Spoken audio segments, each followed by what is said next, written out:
عليكم ورحمة الله وبركاته. أنا هدى من قناة هوايتي أصل الطبخ. أهلا وسهلا بحضراتكم.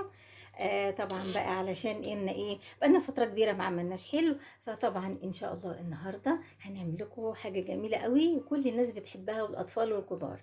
عبارة عن هنعمل زي الكيك، يعني بس كيك هو كيك بتاع السميد، اللي هو الذرة الأصفر. طبعا انتوا عارفين الذرة الأصفر تبقى بسيسة. بسيسة ان شاء الله هنعرفكم عليها، مقاديرها سهلة قوي. هقولها لكم في منت كده وهتحفظوها وما فيهاش اي حاجة واخر جمال. طبعا دي كنا زمان بنعملها احنا بالطريقة دي، فانا عملتها على القناة قبل كده عشان حابة اقول لكم، بس اللي حابب يشوفها من على القناة بريسيبي تاني. كان الريسيبي دوا بصراحة رائع، كان بتاع الشيف احمد القاضي. طبعا عملتها بيه وكنت معتمداها وبمشي عليها على طول. فالنهارده بقى حابه ان انا اعمل لكم اللي هي البسيسه البلدي اللي بتتعمل في الافران واللي احنا كنا بنعملها زمان مع اهالينا. حابه اعملها لكم النهارده. هقول لكم على مقاديرها في منتهى السهوله. طبعا اهو بص، هناخد حاجه حاجه كده. طبعا هنقول طبعا هي تتكون من من 4 بيضات. ادي 4 بيضات اهم. انا مخرجاها من التلاجة، فزي ما تقولوا شبه ان هو سايح شويه يعني. 4 بيضات، وادي الفانيليا بتاعتها بستعمل انا على طول الفانيليا السايله. يبقى 4 بيضات ومعلقه من الفانيليا السايله. تمام كده. طيب هنخش بقى في كمان في السوائل تاني. هناخد كوبايه حليب وهناخد كوبايه زيت اهي. زيت اهي، ده زيت الذرة كريستال. اي زيت عندك استعمليه، بس اهم شيء يكون عفوا، يكون لي طعم حلو. تمام كده. خلاص كده يبقى كوباية زيت السوائل وكوباية من الحليب و4 بيضات ومعلقة من الفانيليا. طيب وايه كمان الحلو بتاعها بقى اللي هيحليها؟ مع كوباية ونص من السكر. والكوباية دي هي اللي عايرت بيها السكر، هي اللي عايرت بيها الحليب، هي اللي هعاير بيها الزيت. تمام. طيب النواشف بقى، ودي اهم حاجة في الموضوع كله. النواشف عبارة عن اهو يا حبايبي. عبارة عن عبارة عن كوبايتين من دقيق الذرة الأصفر، وفي كمان ذرة أبيض، فعادي اتس اوكي. يعني ممكن تستعملي أي حاجة، يا الأصفر يا مثلا الأبيض. أنا جايبة المرة دي الأصفر. حطيت كوبايتين نخلتهم، وكمان حطينا كوباية دقيق، يبقى كوبايتين من دقيق الذرة وكوباية من الدقيق العادي. تمام. وحطيت ما ننساش رشة الملح. وادي كيس بيكنج باودر اهو 16 جرام اهو، كيس بيكنج باودر هحطه معاهم برضو، كله بيتنخل. يبقى انا نخلت كوبايتين من دقيق السميد بتاع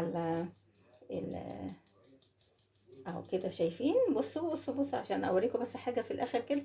شايفين اهو الفتافيت دي كانت بتبقى تعرقل لي اي حاجه، لا انا مش حابه كده. لكن انا خلاص كده نخلت كوبايتين من الدقيق البسيسة اللي هو الذرة الأصفر، وكوباية من نفس الكوباية برضو كوباية دقيق، وكيس بيكنج باودر 16 جرام، ورشة ملح. يبقى دول النواشف. خلاص كده.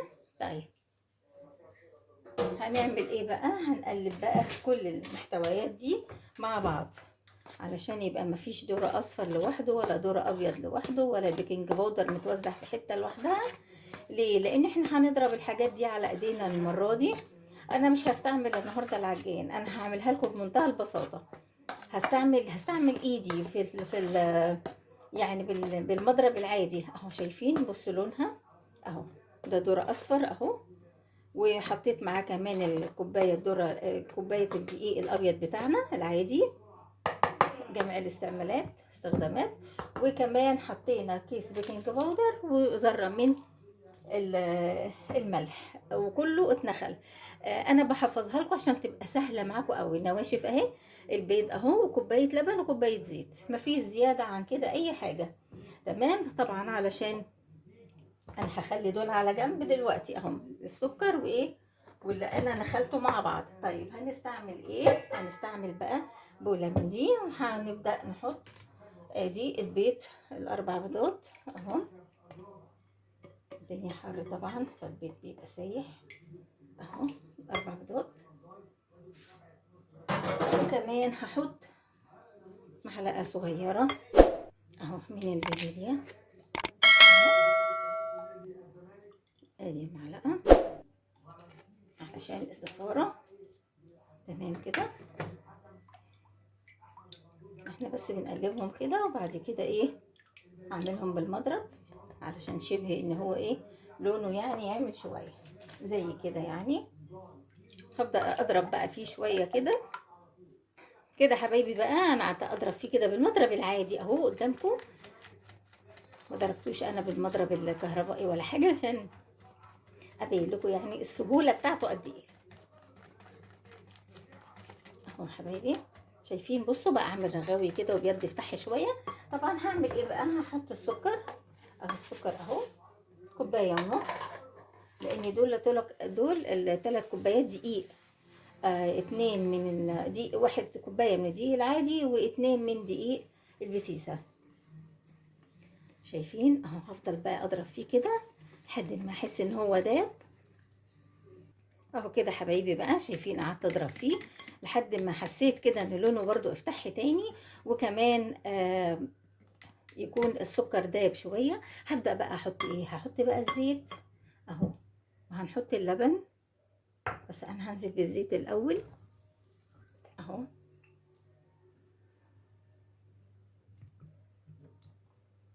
طبعا انا مش هملاها قوي علشان هحط ببقيه الكوبايه في قلب الصينيه، تمام كده اهو. وممكن النتيجه الاحسن والصح ان انت تنزلي بالزيت سرسوب اهو كده اهو. هحط بقى كوبايه معاه اللي هي الحليب اهي، وافضل بقى اقلب لحد ما اخلي السكر يدوب تماما واللون يفتح كده. وبعد كده هنزل بالنواشف، ادي البسيسه الخفيفه اللي هي بتاعت اهالينا اللي بتتعمل سهله ما فيهاش اي تعقيد اهي. شايفين اهو، حبه حبه كده عشان احس ان السكر كله دايب.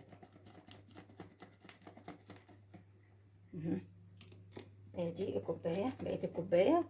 طبعا العيار ده كله معمول بيه، لاني انا قست العيار اللي هو ده بنفس الكوبايه دي، فعشان كده انا عملت بيها الحليب والسوائل، عملت بيها الزيت اهو. شايفين الجمال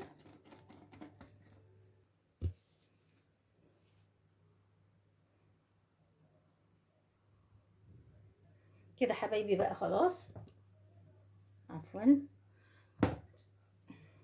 ادي الدقيق المنخول هنزلهم حتى على دفعتين او ثلاثه كده، عشان ايه مش عايزه ضرب كتير فيها عشان تطلع معايا هشه كده وحلوه تمام. شايفين كله بمضرب الايد، ولا استعملنا عجان ولا اي حاجه اهو. شايفين الجمال، بدل ما تحسي ان بيبقى فيه كلكعه وحاجات زي كده، لا انا مش هديها فرصه ان هي تكلكع، هعملها على مرتين ثلاثه كده اهو. شايفين اهو، بالراحه خالص كده من فوق لتحت.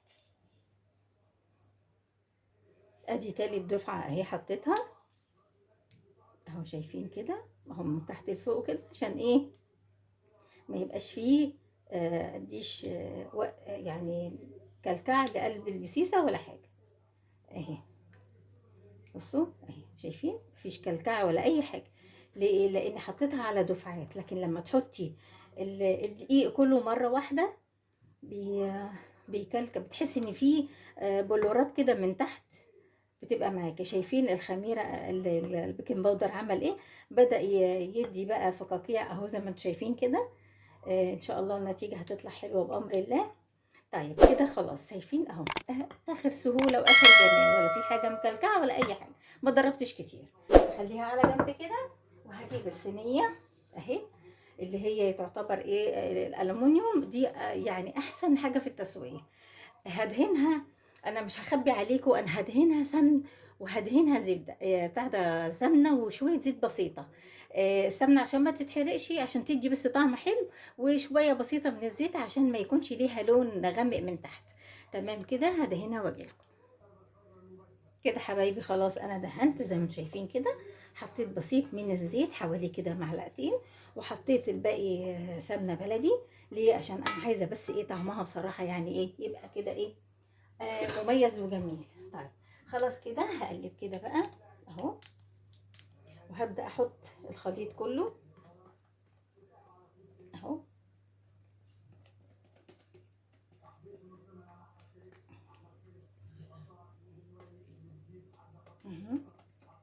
مخليش حاجة في البولة، اخر جمال. تمام كده، شايفين الجمال اهو. لازم بقى احطها كده كله يبقى مساحه واحده. هدخلها الفرن بقى على الرف الوسطاني، هولع من تحت بس لحد هتاخد لها مثلا نص ساعه ولا حاجه ونكشف عليها. كمان هحطها على درجه حراره كام، حطيها على الاول على 100، على 100 يعني على 200. تمام كده. وبعد كده لو الفرن عندك عالي خليها على 180. منتظروني. معذره حبايبي، نسيت اقول لكم قبل ما ادخلها الفرن، هحط لها بقى شويه سمسم. دي حريه شخصيه، يعني حضرتك لو عايزاها من غير سمسم اوكي يعني. تمام كده اهي.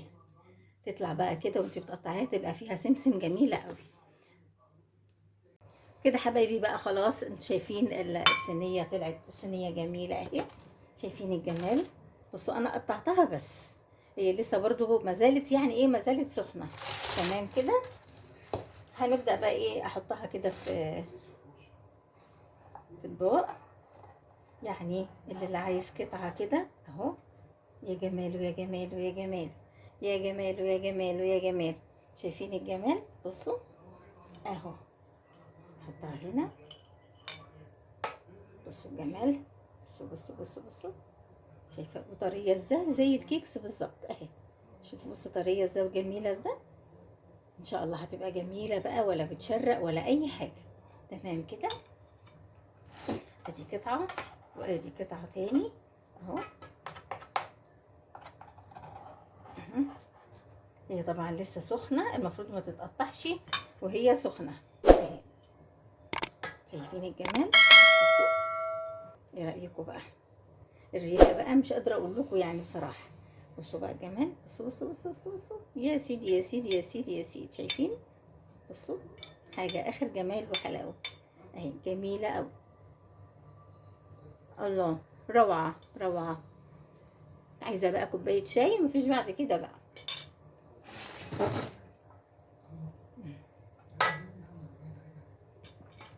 عايزه اقول لكم بقى حبايبي، جربوا بقى الطريقه دي، جربوا المقادير دي. دي المقادير دي اللي احنا كنا بنعملها من زمان، اهالينا كانت بتعملها واحنا كنا بنعملها من زمان. طريقه جميله قوي مع كوبايه شاي بقى زي ما انت شايفه كده، روعه مفيش بعد كده. ان شاء الله شرفتوني ونورتوني. وما ننساش بقى لايك وسبسكرايب للقناه اللي ما اشتركش. بشكركم لحسن متابعتكم، بقول لكم الى اللقاء في فيديوهات تانية مع هدى حبايبي ان شاء الله. بشكركم. مع